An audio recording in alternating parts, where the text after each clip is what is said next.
Суралцагчид систем рүүгээ нэвтрэхдээ мэдлээ хаягаараа нэвтэрч байгаа. За ихэнх хүүхдийнх нь нууц үг нь бол 1 2 3 гэсэн нууц үгтэй байгаах. Энийгээ сольсон тохиолдолд бол сольсон нууц үгээрээ бол ороод явна гэсэн үг. За хүүхд ингээд нэвтэрчингүүд энэ дээр нь анги нь харагдаж байгаа. За хичээлийн хуваар нь бол хуваар гэдэг хэсэг дээр бол харагдаж байна. Лайв хичээл гэдэг хэсэг дээр та хэдийн үүсгэсэн лайв хичээлүүд бол энэ хэсэг дээр харагдаад хүүхэд болоо шууд холбогдох гэдэг товчлуур дарж агаад холбогдчихно гэсэн үг. За энэ холбогдох гэдгээрээ холбогдно.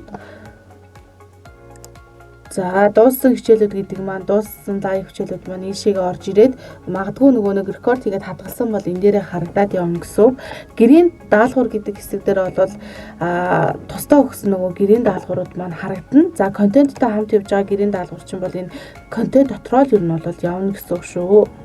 Шалгалт гэдэг хэсэг дээр шалгалтууд маань харагдана. Ямар шалгалтууд авсан тэгээ гүйцэтгсэн болол гүйцэтгсэн хугацаанд болон тэгээ үр дүнгууд нь бол энэ хэсэг дээрээ болол ингээд харагдаад явна гэсэн үг шүү.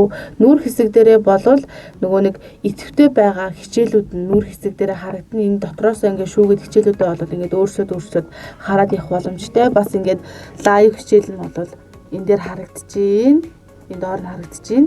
За энэ дээр талд нь бол нөгөө нэг авсан гүйцэтгсэн шалгалтууд нь бол харагдаад явж байна гэсэн үг. За нэг сурагч бол ингэж нэвтэрч ороод юмнуудаа болол ажиллаад явах боломжтой гэсэн үг.